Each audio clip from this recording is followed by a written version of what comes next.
Now, the top 10 players according to Perfect Game from 2015. Did they bloom into superstars, or are they still fighting in the minors for a shot at making it to the major leagues? One player according to Perfect Game in the 2015 class was right-handed pitcher named Mike Nickerack. He was committed to play at Alabama, but got drafted 27th overall by the Colorado Rockies. He signed for $2.3 million. He struggled his first year, posting up an ERA above 10. Second year, he got a little better with his ERA dropping down to 4.3. But he got two Tommy Johns, which really derailed his career. Never made it past A ball, and his career ERA was 6.98, and he would retire from baseball in 2021. Overall player in the class of 2015 was Kyle Tucker. He was committed to play baseball at Florida, but got picked 5th overall by the Astros and signed. Kyle made his major league debut in 2018. He's one of the best players in MLB currently, and this has been shown because for the past 2 years he has been considered an MVP candidate. He has lived up to the hype of being drafted 5th overall. The overall player in the 2015 class was Trent Grisham, who was committed to play at Texas Tech before being drafted by the Brewers 15th overall. Made his debut in 2019 to replace the injured Christian Yelich.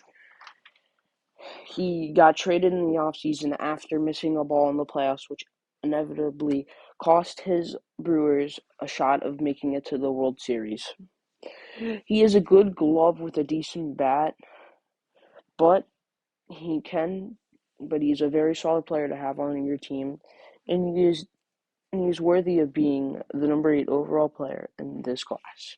He was the 7th overall player in the class of 2015. He was committed to play baseball at Texas A&M. He was the best right-handed pitcher in the class according to Perfect Game. He was drafted 20th overall to the Royals.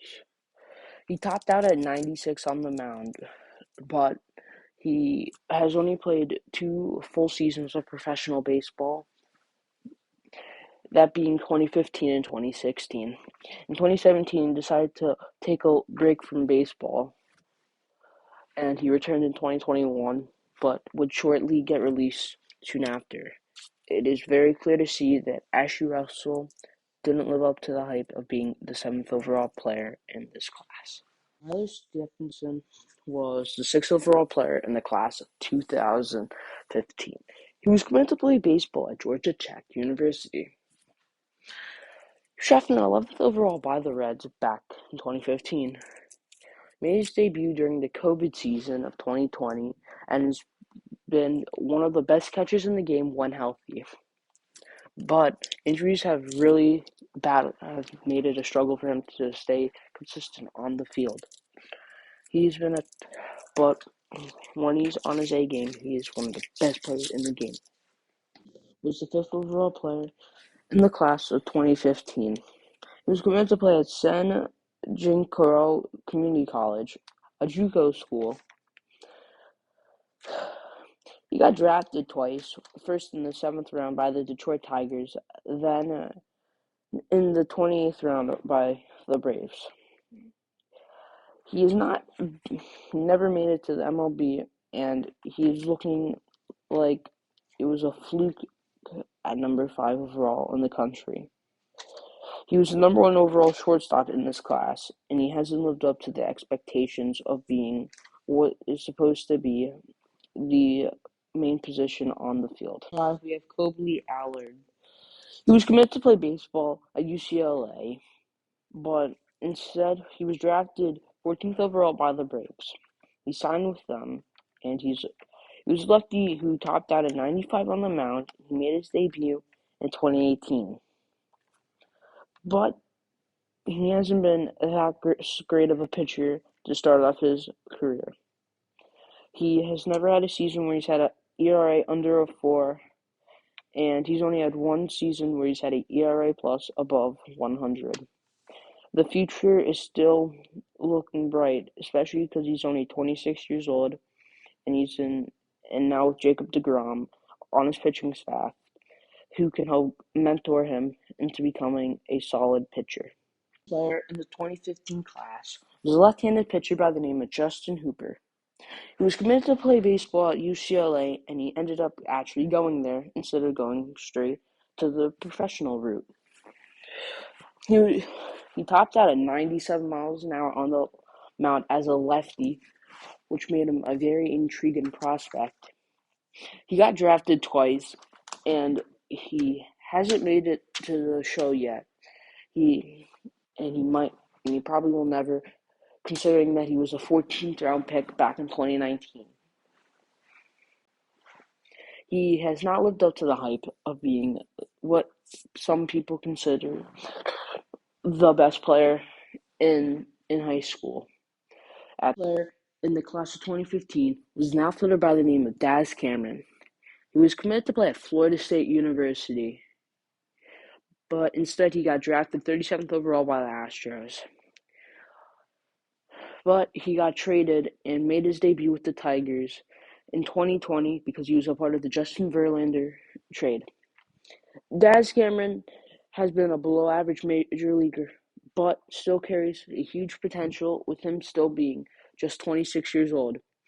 He still has a relatively high ceiling, but if he wants to succeed and reach his full potential, he'll probably have to get out of Detroit's unfriendly ballpark.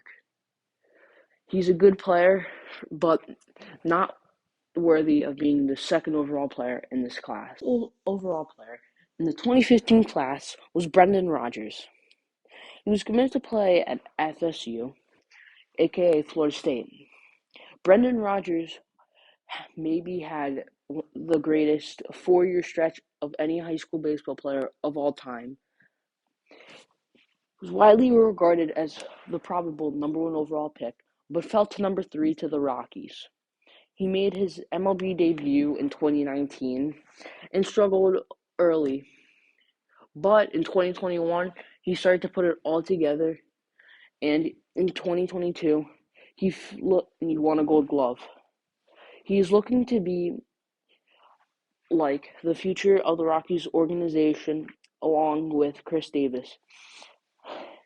And his bat is starting to go on the upwards trend, and especially playing that in Colorado with the high altitude.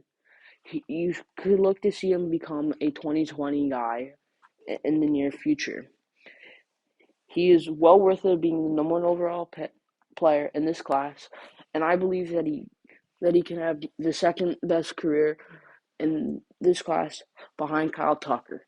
He's in the 2015 class, produced MLB All-Stars, MLB Bust, and MLB players. While the class had its stars, this class is the top 10 of the class is very spread out, with most players not even making it past the minor leagues. It is unfortunate to see how many players didn't make it who are considered to be the best players in this class.